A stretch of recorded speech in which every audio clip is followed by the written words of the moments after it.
D'abord, comme chaque vendredi, l'enquête de la rédaction d'Europe 1. Nous sommes à Nîmes cette semaine, quartier Pisevin. Il y a 2 ans, on y fermait la médiathèque. Le toit avait été transformé en vigie par des dealers. L'an dernier, fin août, c'est un enfant de 10 ans, Fayette, qui perdait la vie d'une balle perdue tirée lors d'un règlement de compte entre trafiquants. En cette fin d'été, Pisevin fait à nouveau parler de lui avec l'arrestation, dans l'un des bâtiments du quartier, du terroriste présumé de l'attentat qui visait la synagogue de la Grande Motte. Bonjour Stéphane Burgat. Bonjour Dimitri, bonjour à tous. Stéphane, vous êtes allé à la rencontre des habitants du quartier Pisevin. Oui, un véritable climat de terreur pour ces habitants. Beaucoup refusent d'ailleurs de témoigner. Ce n'est pas simple. Ceux qui l'acceptent nous expliquent prendre des précautions au quotidien, quand d'autres, à l'inverse, s'en vont, quittent Pisevin dès que possible. Écoutez. Ça fait 3 ans que je suis venu ici. Et après, j'ai déménagé à cause de ma fille. Des fois, ils mettent les chariots, ils mettent des trucs. On ne peut pas y aller à l'école. C'est à cause de ça que vous êtes parti ? Oui, c'est à cause de ça, oui.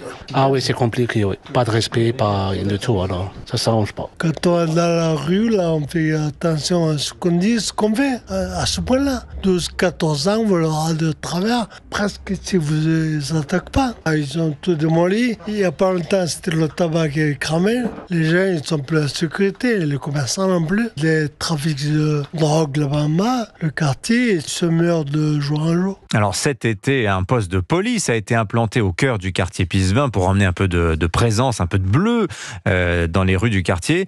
Mais le commissariat en question n'est resté ouvert que 24 heures après un incendie. Alors l'enquête se poursuit, mais le résultat est là. Au final, on va rouvrir un local dans un quartier voisin d'ici 10 jours à peu près. Mais ce poste donc à Pisevin reste fermé pour une durée indéterminée.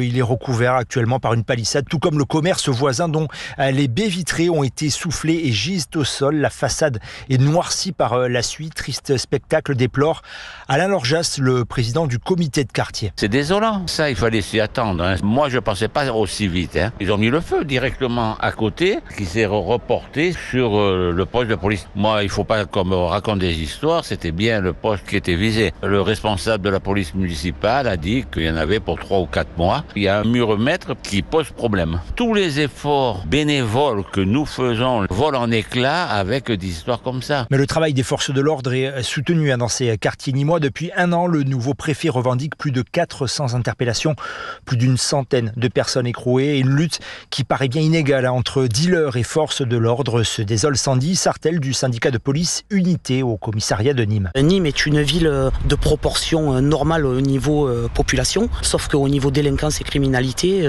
on est un petit Marseille. Et pour pouvoir se battre par rapport à ça, eh bien oui, il nous faut plus de moyens et plus de monde. On ne retournera rien avec les effectifs qu'on a à l'instant T. Bon, et cet été, Pisevin a été le théâtre aussi de l'arrestation du responsable présumé de l'attaque de la synagogue de la Grande Motte. Est-ce que Pisevin, Stéphane, est en train de devenir une base arrière du terrorisme ? Alors, selon plusieurs sources, non. Clairement, même si les services de renseignement gardent toujours une oreille là-dessus dans ces quartiers sensibles, cette affaire pose néanmoins question. L'enquête débute à peine, mais le profil du principal suspect pose question. Il est décrit comme un marginal qui squattait des appartements inoccupés, qui vendait des fruits à la sauvette et vivait également de petites gâches au noir, un solitaire en proie à des addictions. Voilà le portrait qui est dressé par Abdallah Zekri, le recteur de la mosquée de Pisevin, que cet homme a fréquenté avant d'en être exclu il y a 2 ans. Il est inadmissible dans un lieu de culte que quelqu'un vienne drogué ou ivre. C'était son cas. Il avait un comportement indigne. Il a été prié de ne plus revenir. Bon, il ne respecte pas le rite et puis il parle à haute voix, donc c'est pas possible. Et surtout, il sentait la drogue, il faisait n'importe quoi. Voilà, et pour tenter de sortir de cette spirale infernale, un programme de rénovation est en cours dans le quartier de Pisevin notamment, un programme qui s'étend jusqu'en 2030 pour un budget qui avoisine les 270 millions d'euros. L'enquête dans le quartier Pisevin de Nîmes du correspondant d'Europe 1 à Marseille, Stéphane Burgat. Merci beaucoup Stéphane.